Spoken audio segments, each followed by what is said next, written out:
Hello all, అందరికీ నమస్కారం. అందరూ బాగున్నారా అండి? నేను చాలా బాగున్నాను. మీరందరూ ఎలా ఉన్నారనేది కామెంట్ సెక్షన్లో కామెంట్ చేయడం మర్చిపోవద్దు. ఇవాళ అయితే నా morning to afternoon mini blog అయితే మీ అందరితో షేర్ చేయాలి అనుకుంటున్నాను.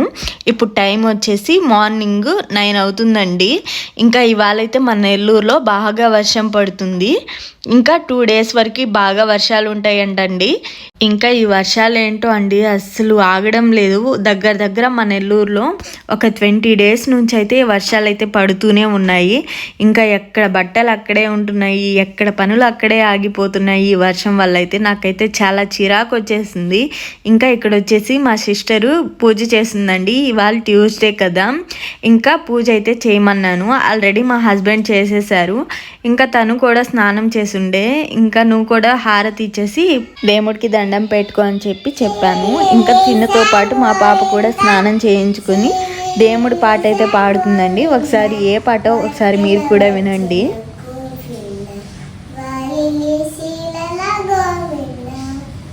ఇంకా విన్నారు కదా అండి, తనైతే ఎలా పాట పాడుతుందో. ఇవన్నీ తను మొబైల్లో చూసేది, ఇంకా పాడుతూ ఉంటుంది. ఇంకా ఇక్కడ వచ్చేసి మా హస్బెండ్ కంకెలు తెచ్చుండే. ఈ వర్షం టైంలో ఉడకపెట్టుకొని తింటే బాగుంటుందని చెప్పేసి ఉడకపెట్టి మా సిస్టరు, నేను, మా పాప అయితే తిన్నాము. ఇంకా మా హస్బెండ్ అయితే లేరండి, ఆఫీస్కి వెళ్ళి ఉన్నారు.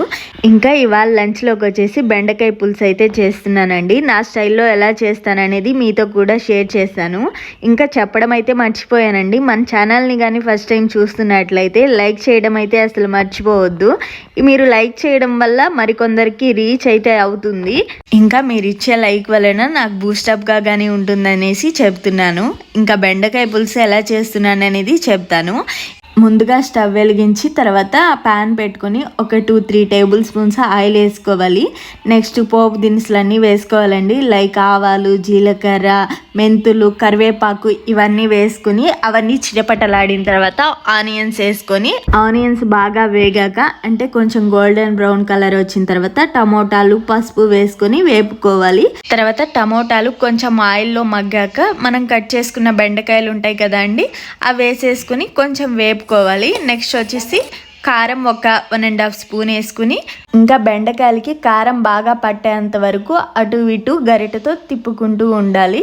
నెక్స్ట్ కారం వేసిన తర్వాత ఏంటంటే అండి, ఫ్లేమ్ అనేది సిమ్లోనే పెట్టుకోవాలి. ఇంకా ఒక 2 minutes వరకు అటు ఇటు గరిటెతో తిప్పుకున్న తర్వాత చింతపండు రసం అనేది వేసేసుకోవాలి. ఇంకా కారం వేసిన తర్వాత ఫ్లేమ్ అనేది సిమ్లోనే పెట్టుకోమన్నాను కదా అండి. ఎందుకంటే హై ఫ్లేమ్లో పెడితే కారం అనేది మాడిపోద్ది, అప్పుడు కర్రీ అనేది టేస్ట్ ఉండదండి. ఇంకా చింతపండు రసం పోసుకున్న తర్వాత మనకి తగినంత ఉప్పు వేసుకోవాలి. నెక్స్ట్ వచ్చేసి వాటర్ అనేది పోసుకోవాలి. ఇంకా వాటర్ కూడా ఎక్కువ పోయకూడదండి, ఒక 1.5 glass పోస్తే సరిపోతుంది.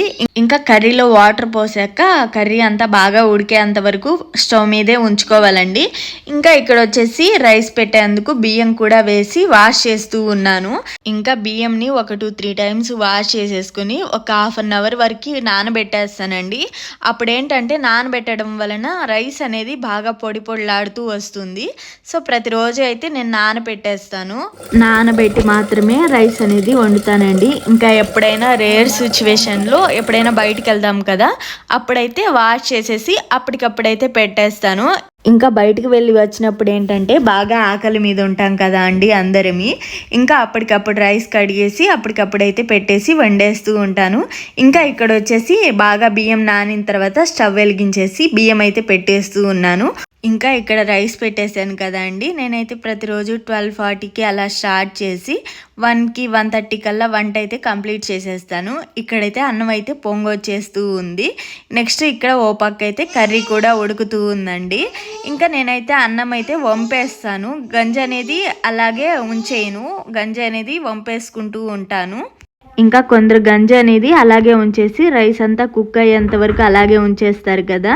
ఇంకా నేనైతే వంపేస్తానండి. ఇంకా ఇదేనండి ఈరోజు వ్లాగ్ అయితే. ఈ వ్లాగ్ కానీ మీకు నచ్చినట్లయితే లైక్ చేయండి, షేర్ చేయండి, సబ్స్క్రైబ్ చేయండి. Thank you.